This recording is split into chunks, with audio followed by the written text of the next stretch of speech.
Nishi here. Hope you have a great afternoon. So today, what I was going to do was talk about the changes in the most recent budget. So if anyone's been paying attention to the mini budget, then it's been a bit of a bombshell. But instead, I've decided not to do that because while the mini budget is relevant to small businesses, in the grand scheme of everything that's happening, it's very relatively. It's not the biggest thing that people really need to focus on at the moment. Obviously, if you're a client of ours or you're interested in what some of those changes are, then just get in touch with me separately and I'll probably end up doing another video on it anyway. But what I really want to talk about in this video is like the mindset that you need to go into a recession. So it's a lot of the economists are saying that we're already in a recession now, and but it's about to get a lot worse according to them. And it's been caused by multiple factors, but what I really want to talk about today is how it impacts business owners and how it impacts the kind of decisions they're going to make. So one thing, I've worked through two recessions. I worked through the one in 2008 when the credit crunch happened, and then I guess I've driven my business through COVID as well. Although I'm not 100% certain that was technically a recession because I don't believe there was two consecutive quarters of negative growth, although the economy did shrink a lot. So essentially what a recession is when the economy shrinks. And one of the things that most business owners forget during a recession is that there are winners and losers. So everyone has this like air of doom and gloom around them, and they're thinking, oh crap, the economy's shrinking. That means my business is seriously going to suffer. And what I wanted to talk about today is just how that is not always the case. And winners and losers are created in a recession because what a recession does is it creates adversity for a business. So the businesses that are not well run and organized and are not adding the right level of value to their customers, they will suffer greatly.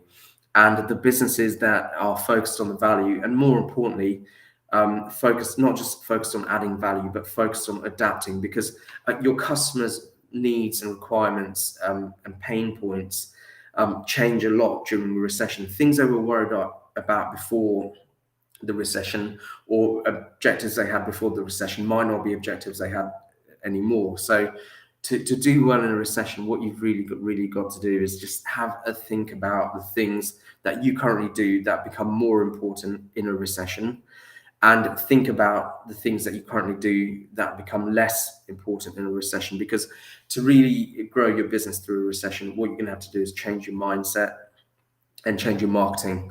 And the marketing then has to be focused on the things that your customers really need. So you can't just do the same thing you were doing before during the recession. Brad Sugar's got a great example of this, where he ran a business selling RVs or motorhomes.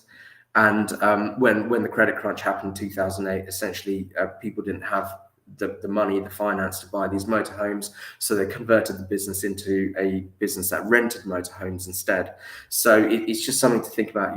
No one knows the exact nature of the coming recession, but if cash flows are going to be squeezed, then what you've got to do is find other ways for people to be able to buy your product that don't involve them paying up front.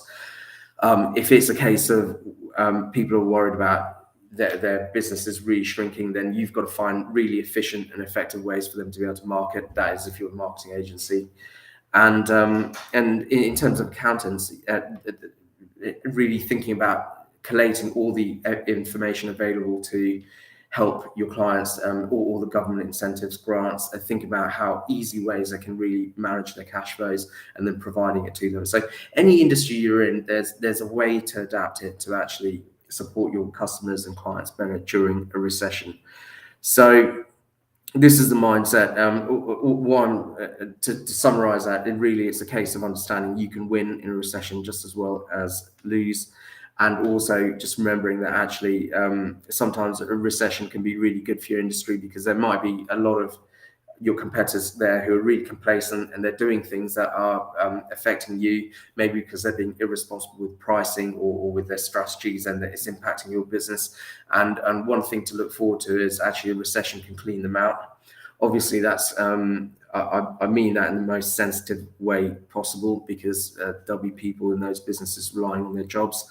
So, but ultimately, maybe those members of staff in those other businesses, your competitors' businesses, can then come from work for you when the economy starts growing again and you want to really expand. And then just the final point is recessions. They happen, I think, every 13 years on average. So it's just an economic cycle, and they tend to last about 3 years. So it's not permanent, as dark as it seems, and as ongoing as it seems. There will always be economic growth on the other side, and that's something you just got to remember. So if you found this video useful, just remember to like, share, follow, and subscribe. And just wanted to remind you that on the 7th of December 2022, we have got our next quarterly planning day. So that quarterly planning day is a great opportunity for you to come and spend the day with me and learn way more about business, create a solid action plan to actually get yourself through the next 3 months, which will be probably the most crucial of your business's life, depending on how old it is.